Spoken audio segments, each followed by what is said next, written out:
So now we begin the sessions that you all were waiting for. So our keynote 3 on the topic is building the foundation and beams of impact, why philanthropy is still necessary. Let's welcome our moderator, the Dean of Department of Public Administration from National Chengchi University, Changming Xu, to the stage.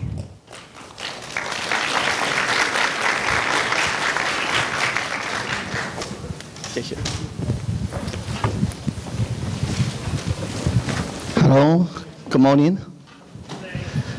Distinguished friends and guests from all over the world, and ladies and gentlemen. After a wonderful Guzhen performance, we are going to have the outstanding keynote speech. As a Dean of the College of Social Science at the National Zhenji University, I'm very glad and happy to have the chance to be your moderator. And we all know our keynote speaker is the famous CEO and chairperson of the AVPN, Asia Venture Philanthropy Network. And her name is Naina, Subberwal, Batra. I try my best. And she's not only the CEO and chairperson, but she also, under her leadership, actually AVPN already, in her membership already triple. It's an incredible job. And also, she's not only doing good in this area, and AVPN right now is becoming the very powerful, the regional force and for good, and also for the global, the world. And also, she's not, under her direction, the organization has been not only support the entire ecosystem of the social founders and from the philanthropists and to impact investors and CSR professionals. She was instrumental in developing AVPN's innovative service and that connect, empower, and educate the now over than 500 members of the AVPN. And because let's connect and doing the action before we doing some next action, we need some wise woman or wise man's advice. And I tried my best to read your and her PPT last night, and wonderful. It's building the foundation and beams of the impact. Why philanthropy is still necessary. Let's welcome her and give her big hands. Thank you.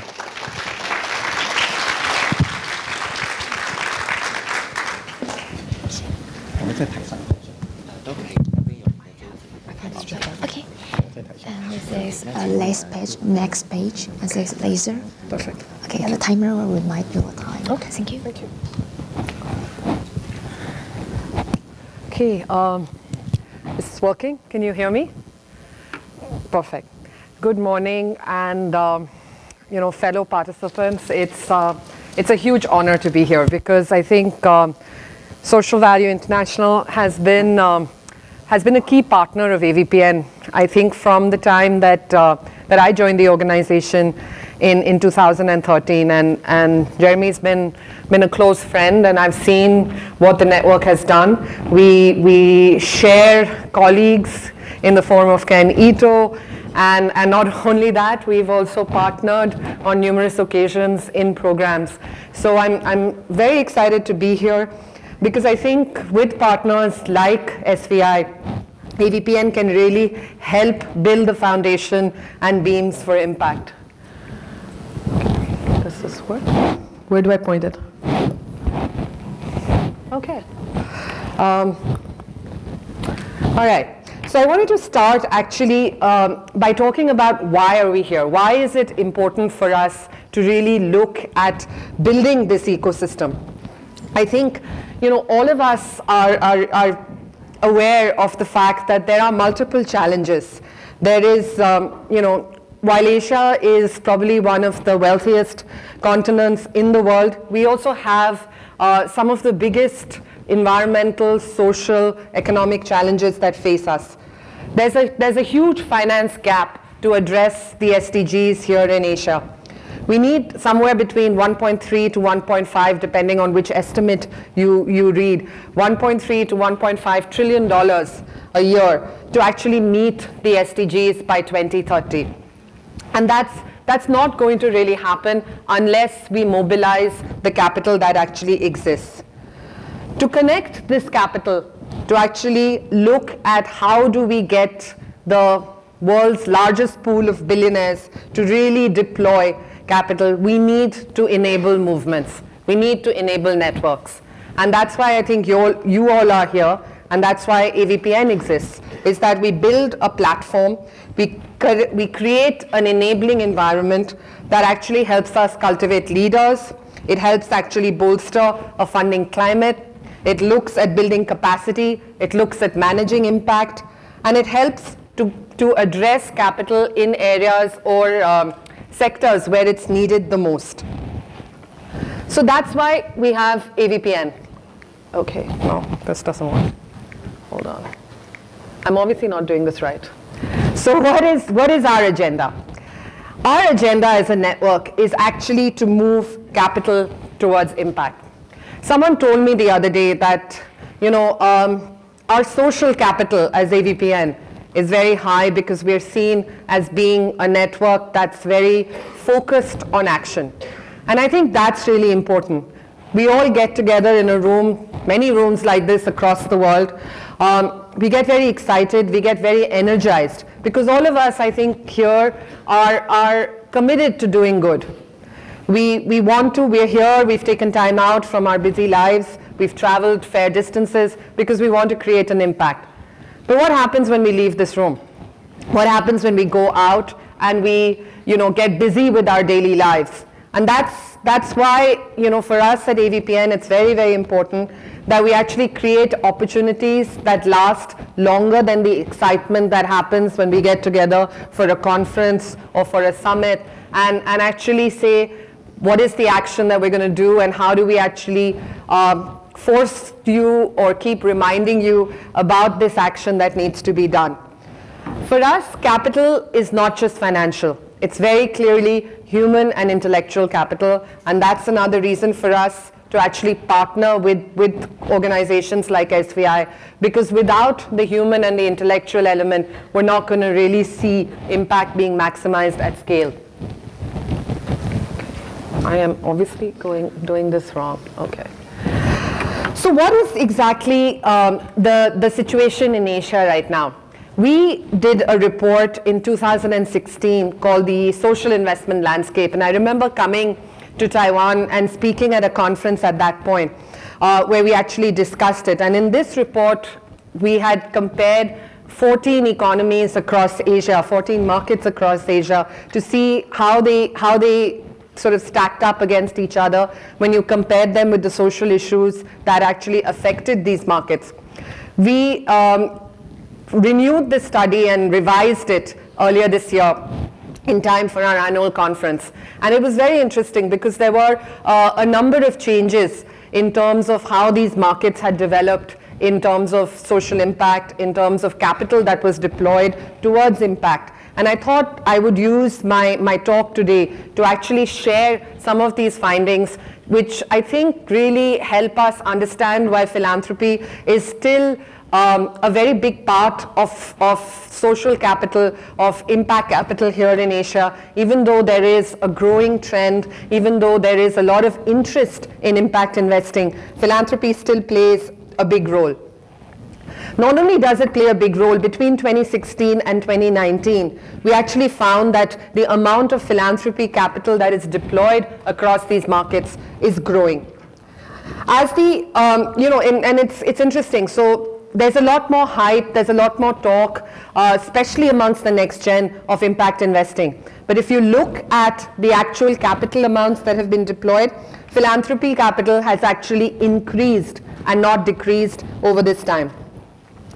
Philanthropy in this region, based on AVPN's social investment landscape, has not only grown, but it's actually become more structured and more institutionalized.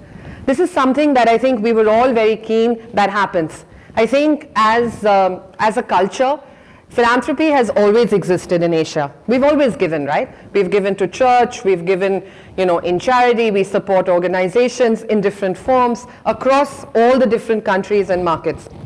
But now we find that there are more structures of philanthropy. There are more family foundations, there are more institutions that have been developed to make philanthropy more accountable and perhaps more formal. What we have actually also seen is markets like Hong Kong, India, Japan, and Singapore have seen huge increases. So for instance, in India, there's been a 6-fold increase in 5 years from $934 million to actually $5.6 billion that is philanthropic capital deployed in 2016. In markets like Indonesia, mainland China, Vietnam, Myanmar, Thailand, and even Vietnam, we see that there is an increase in well-managed institutional philanthropy. We produced a report again earlier this year in partnership with the Rockefeller Foundation on philanthropy in China. And what we found in that report, that as of 2018, there were 268 family foundations that had been established. In Indonesia, we find that foundations like Tanoto and Japfa have been named leaders of philanthropy clusters under the Philanthropy Indonesia study that was published in 2018. So the market is definitely growing. Not only is the market growing, what we also see is that there is a bit of a change in terms of philanthropic behavior. Foundations, while they're doing grant making, are also expanding into impact investing, which offer a range of financial instruments that support social purpose organizations at different stages. Some examples that we wanted to talk about are the Happiness Foundation from Korea, the Tata Trust in India, the Narada Foundation in China, supported by corporates like Standard Chartered, Credit Suisse, and BNP Paribas. What we are also seeing is that there is the largest wealth transfer between generations that is happening currently. The next gen, we find, are much more engaged in impact and innovative and sustainable financial structures. We look at, just to give you an idea of this wealth transfer, India expects to see an estimated wealth transfer of $128 billion from one generation to the next in the coming decade alone. So that's why we find that a lot of mainstream financial institutions are now increasingly promoting philanthropy advisory services. They're promoting innovative financial instruments, and they're looking at seeing how their family office advisors can actually help advise on some of these structures. So why is it important for us to see that how, it's not just philanthropic capital, but it's actually related to different types of capital that is deployed. And for us at AVPN, what we do is we look at something what we call the continuum of capital, where philanthropy plays a very, very important role by actually providing first loss capital, by coming in where no one else is willing to fund, by looking to fund the riskiest projects, which if they do get pulled off, will have the most amount of social return. It's important, however, that this philanthropic investment, when it helps build up a social purpose organization to be at a certain stage and at a certain level, it is able to hand it off to a different type of financial instrument, which we have found in a lot of cases could be CSR money, or it could be debt. Once debt comes in, or there is availability of capital that can be returned back into the market, and these organizations are in a place where they can actually look at returning that capital, we find that impact investment can come in and play a role. Socially responsible investment, which is what a lot of corporates are talking about right now, is at the other end of the spectrum. That is investment that looks very clearly for market level return, but it looks at investment in sectors that do no harm, or that actually apply an exclusionary lens, or that look at applying an ESG framework. So we find a lot of corporates under pressure from could be their investors, it could be their employees, it could be their customers, are now moving into socially responsible investment. The continuum of capital is interesting because it provides a broad set of tools and a broad set of financial instruments to actually meet differing needs at differing times. And for us at AVPN, we have strived to become a platform that actually helps connect these different pools. What has happened, or what we find otherwise, is that these pools tend to be in silos. And when projects try to move from one type of funding to another, they often are not able to connect. And that's when you have things like the missing middle or the valley of death or whatever it is that someone decides to call it. So at AVPN, what we wanted to try and do is actually create a platform or a sticky surface which hopefully you can pass one set of deals from one pool of capital to another, and hopefully it goes seamlessly so that there is a robust pipeline that will actually lead to maximization of impact. I also wanted to talk about government recognition for impact. I think Tristan yesterday spoke about the role of government in enabling this sector to grow. Government is very important. As more impact funders come into the picture, and you see that philanthropy is still relevant, it's important that governments across Asia have policies that keep philanthropy top of mind in achieving the SDGs, that actually provide an enabling environment for social investors to come in and support projects that actually have a more of a social impact than a market return, that actually creates an environment that will allow the continuum of capital to flourish. A lot of times we find in Asian markets it's been tough because you find that social enterprises don't really have a clear definition. A lot of times we find that charitable capital or philanthropic capital is unable to support a social enterprise because it is not recognized to be quote unquote a charity. This doesn't really help the sector to develop, but we find that governments now across Asia are actually realizing these problems and trying to make changes. Thailand, Indonesia, Taiwan, Philippines, and India, there are clear policy moves to catalyze private sector capital, CSR, and private philanthropy to play a much greater role in achieving social impact.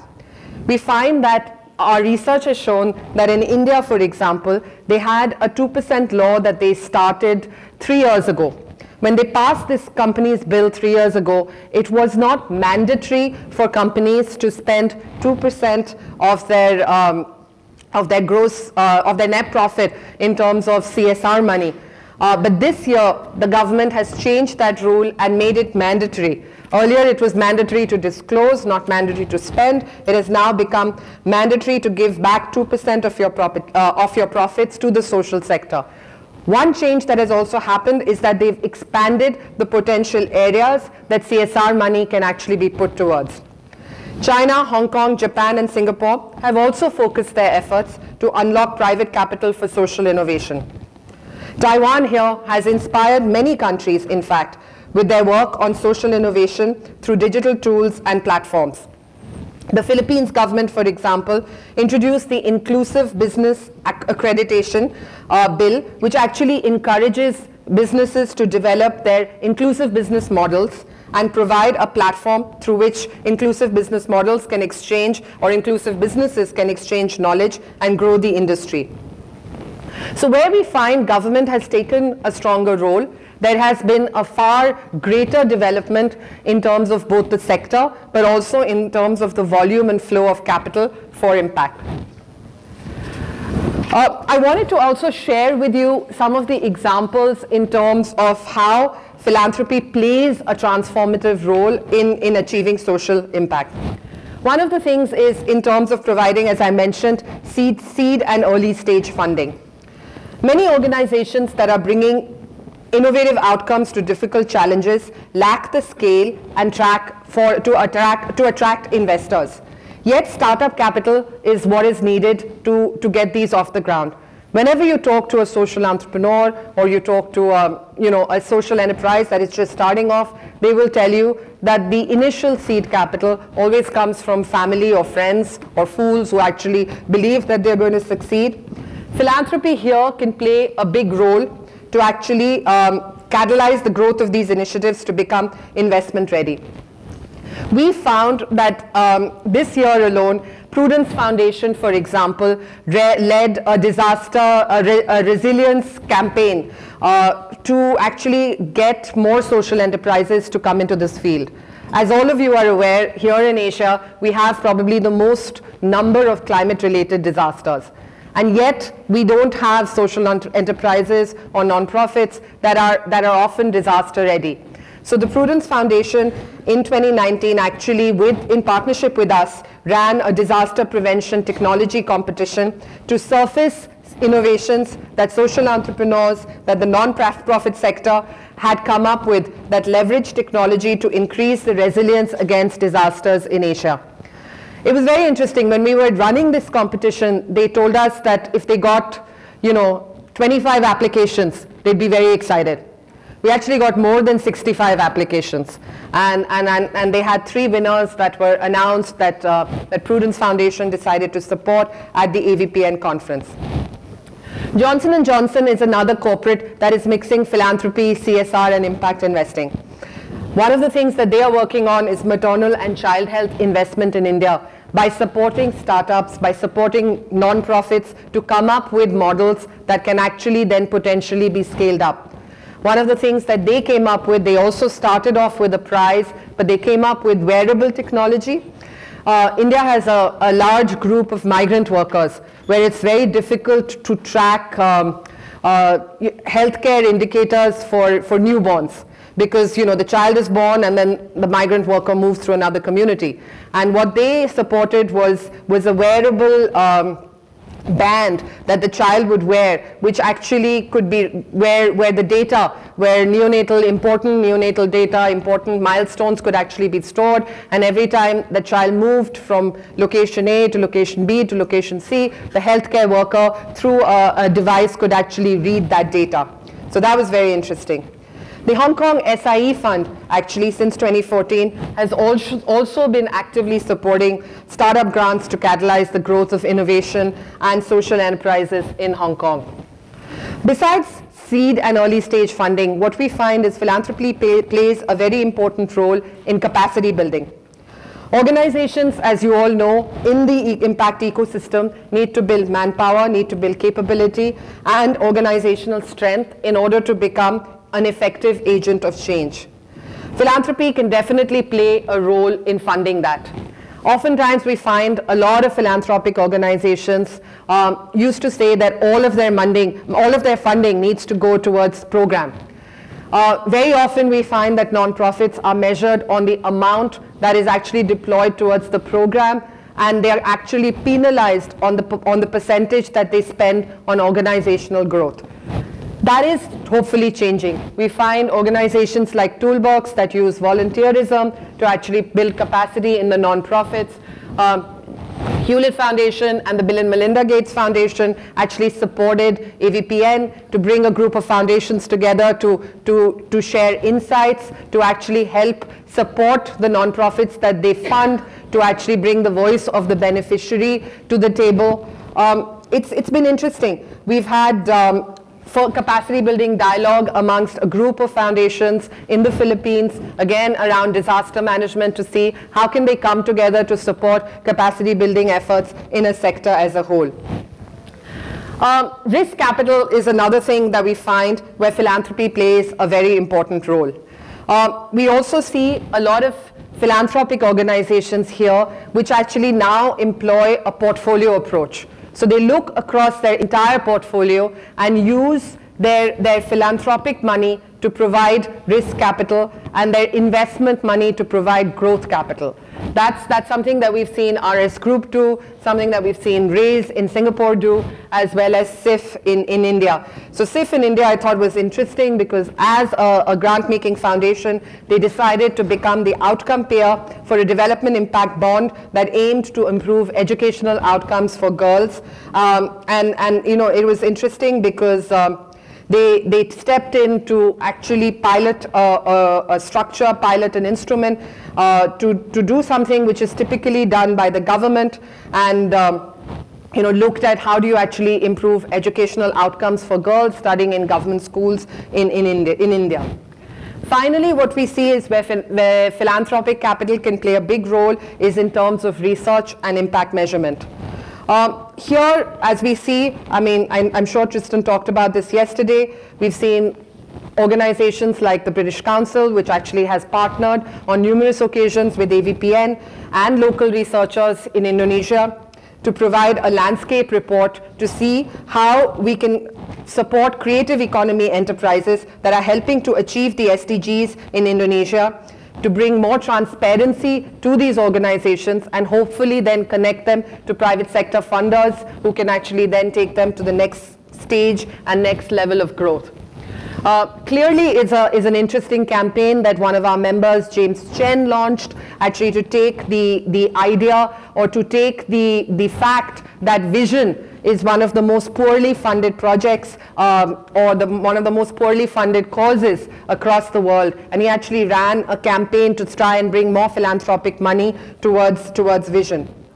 The Impact Management Network is something that SVI is very familiar with. They are partners as we are. And what we try and do together with that here in this region is actually to bring bring more clarity, bring more awareness and knowledge about impact principles and how can you actually bring these impact principles in your impact measurement frameworks in your organizations as you go forward. So impact measurement and management. I think yesterday you would have talked a lot about the impact management project. This is something AVPN is equally committed to, and I don't want to spend too much time on it because I feel you would have covered that yesterday.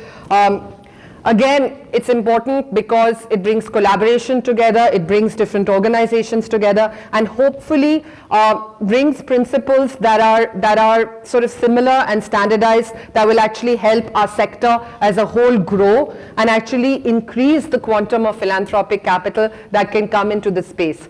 What we find when we talk to a lot of our members who are funders is that they are hesitant to deploy capital or deploy large pools of capital towards impact because they're unclear about how that impact can be measured.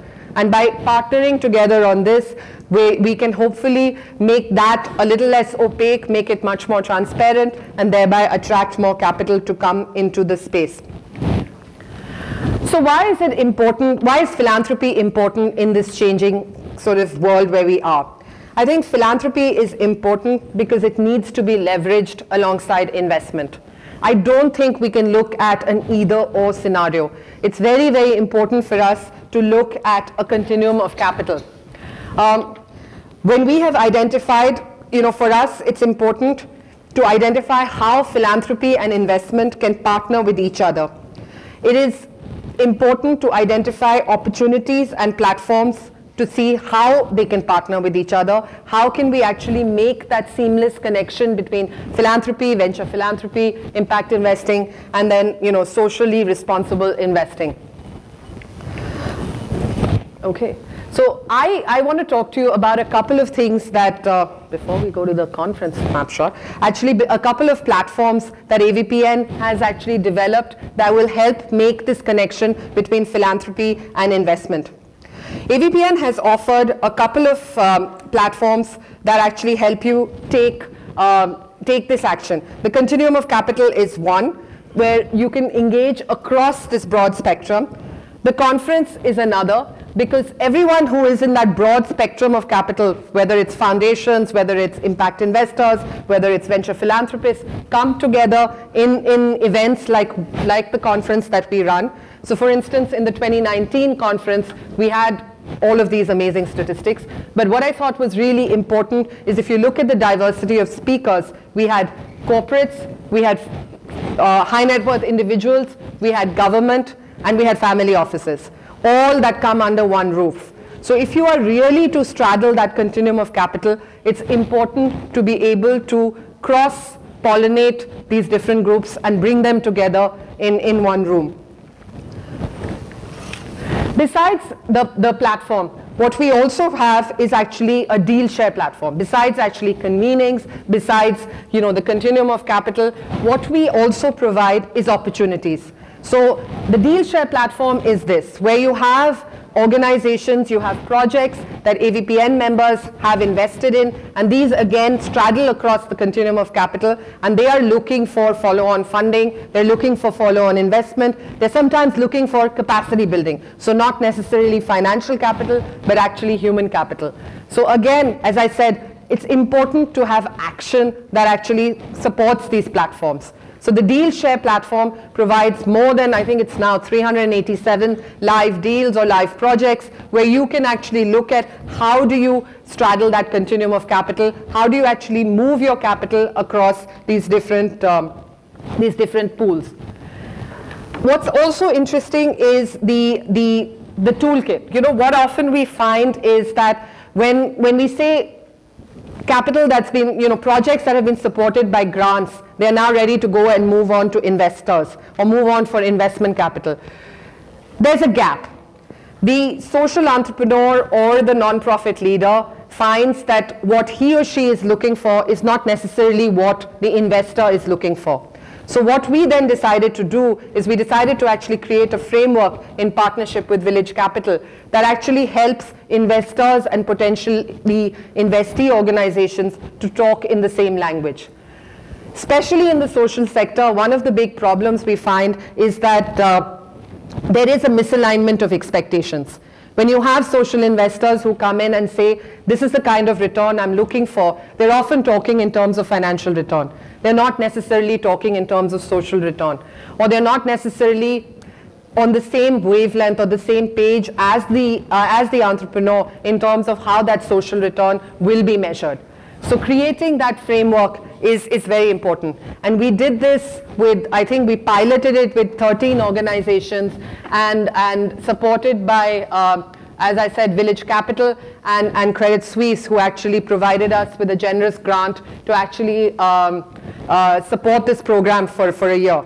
So I think that was interesting. The other thing where we did is to sort of look at how can philanthropy be much more impactful, how can we actually help grow it. We looked at it in terms of collaboratives. So earlier this year, we got support from these 3 organizations to actually bring collaboratives from across Asia and the globe together. All of you have heard of these big bets, right? There's the Giving Pledge, there's Co-Impact, there's the MacArthur Foundation, which gives $100 million for change. How do Asian organizations or how do Asian philanthropists come together and pool funds for big impact? Is it necessary to pool funds to actually look at maximizing impact for scale? So that's something that we decided we wanted to explore at AVPN to see if philanthropy could be pooled together and try and see can we address some of the bigger problems in society to look at change. And I was actually quite taken aback by the number of collaboratives and the number of pooled funds that actually exist across Asia. So if you're interested in finding out pooled funds that actually exist across Asian markets and economies, please do go and look on our website or get in touch with me and we can connect you to some pooled funds that are primarily Asia focused, comprise Asian organizations and Asian foundations. But it's another example of how philanthropy in Asia is evolving and actually coming to see how they can change. My time's almost up, so I'm going to race through this. We also launched a couple of platforms that I think are interesting. One is the Climate Action Platform. As all of you are aware, climate action is, or addressing climate issues should be on top of mind. But actually, less than 2% of all the philanthropic dollars today that are being globally spent are being spent on climate change. So we need to change that. So for us, what we've looked at doing is actually trying to aggregate different types of funders across the continuum on climate action, to get them to come together, to identify projects together, and hopefully to fund together.